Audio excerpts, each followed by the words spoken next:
فوزیہ تم سمجھو میری بات کو، ہمیں اس وقت تک اس بڈھے کی خدمت کرنی ہوگی جب تک میں وہ راز نہیں جان لیتا۔ ہمیں یہ کڑوا گھونٹ پینا ہی ہوگا۔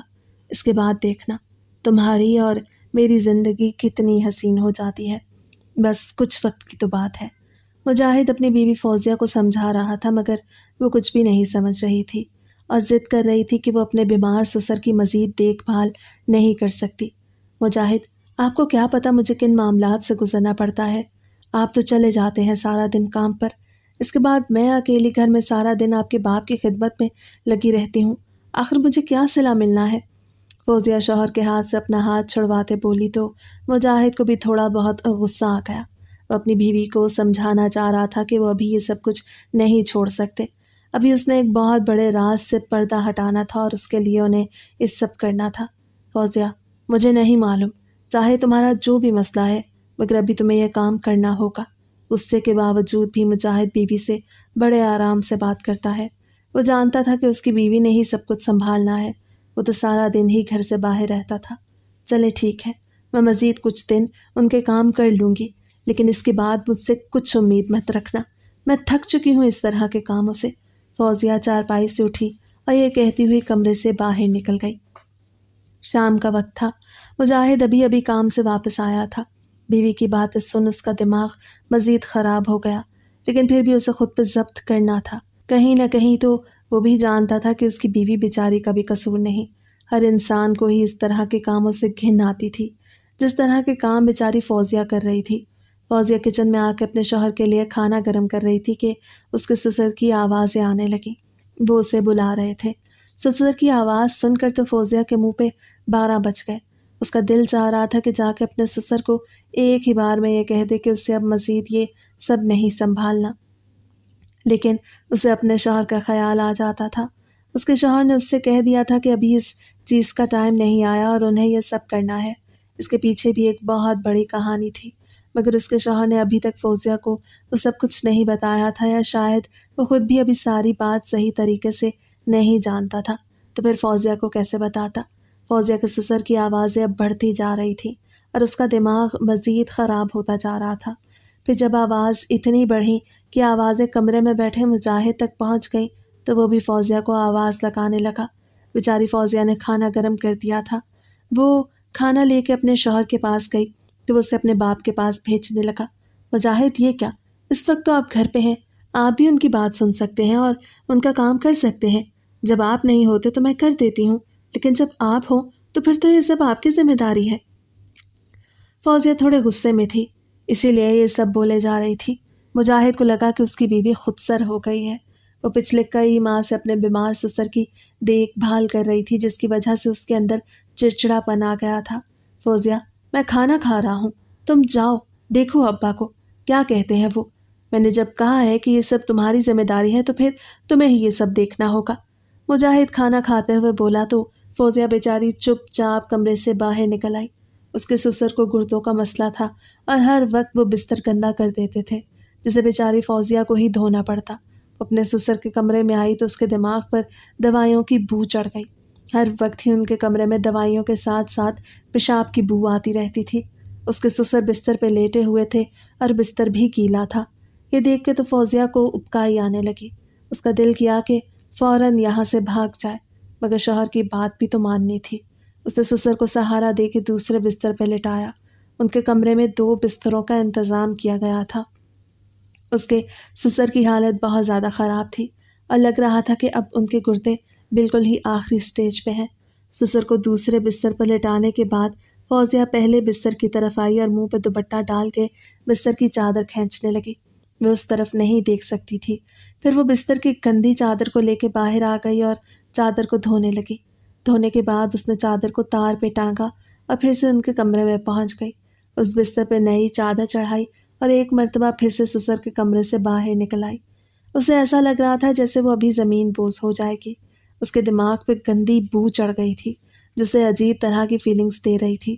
فوزیہ بیچاری نے تو کھانا بھی نہیں کھایا تھا اور اب اس کا کھانا کھانے کا بالکل بھی دل نہیں جا رہا تھا۔ جب بھی اس چادر کے بارے میں سوچتی یا اسے وہ بو محسوس ہوتی تو اسے ابکائی آنے لگتی۔ کچن کا کام ختم کرنے کے بعد وہ کھانا لے کے سسر کے کمرے میں پہنچ گئی اور اپنے ہاتھ سے اپنے سسر کو کھانا کھلانے لگی۔ کھانا کھلانے کے بعد وہ کمرے میں آئی تو اس کا شوہر سو چکا تھا۔ یہ دیکھ کر تو اس کا منہ ہی بن گیا۔ وہ اپنے شوہر سے ڈھیر ساری باتیں کرنا چاہتی تھی۔ ابھی ان کی شادی کو 4-5 ماہ ہی تو ہوئے تھے کہ وہ اپنے شوہر سے کٹ کے رہ گئی۔ وہ سارا دن ہی سسر کی خدمتوں میں لگی رہتی اور اس کا شوہر کام پہ لگا رہتا۔ شادی کے 5 ماہ بعد انہیں ایسا لگنے لگا جیسے 5 سال ہو گئے ہوں۔ شوہر کو سوتا دیکھ وہ بھی چپ چاپ اس کے قریب جا کے سو گئی۔ صبح کی اذانوں کے ساتھ ہی فوزیہ کی آنکھ کھل گئی۔ فجر کی نماز ادا کرنے کے بعد وہ کچن میں آ گئی۔ آٹا وغیرہ گوندھ کے اپنے شوہر کو جگانے کے لیے کمرے میں پہنچ گئی۔ وہ اپنے شوہر کو نماز کے لیے جگا رہی تھی مگر وہ نہیں اٹھ رہے تھے اور نماز کا وقت بھی نکلے جا رہا تھا۔ ڈھیروں کوششوں کے بعد وہ ایک مرتبہ پھر سے کمرے سے باہر نکل آئی۔ مجاہد کو نماز پڑھنے کی عادت نہیں تھی مگر اس کے برعکس فوزیہ 5 وقت کی نماز ادا کرتی تھی۔ صحن کی صفائی کرنے لگی تھی وہ۔ صبح کے وقت ہی سارے کام ختم کر لیا کرتی۔ یہ گرمیوں کے دن تھے اور سورج بھی بہت جلدی نکل آتا تھا۔ صحن کی صفائی کرنے کے بعد وہ سسر کے کمرے میں پہنچ گئی کیونکہ وہاں سے آوازیں آ رہی تھیں۔ اس کے سسر کرسی پہ بیٹھے ہوئے آوازیں لگا رہے تھے۔ جب وہ اندر گئی تو وہ اسے خالی پیٹ والی دوا لانے کا کہنے لگے۔ وہ ناشتہ کرنے سے پہلے خالی پیٹ کی دوا کھایا کرتے تھے۔ سسر کو دوا دینے کے بعد وہ ایک مرتبہ پھر سے ان کے کمرے سے باہر نکل آئی اور کچن میں آ کے ناشتہ بنانے لگی۔ وہ سارا دن ہی اسی طرح گھن چکر بن کے کام کیا کرتی مگر اس کے شوہر کو کوئی احساس نہیں تھا۔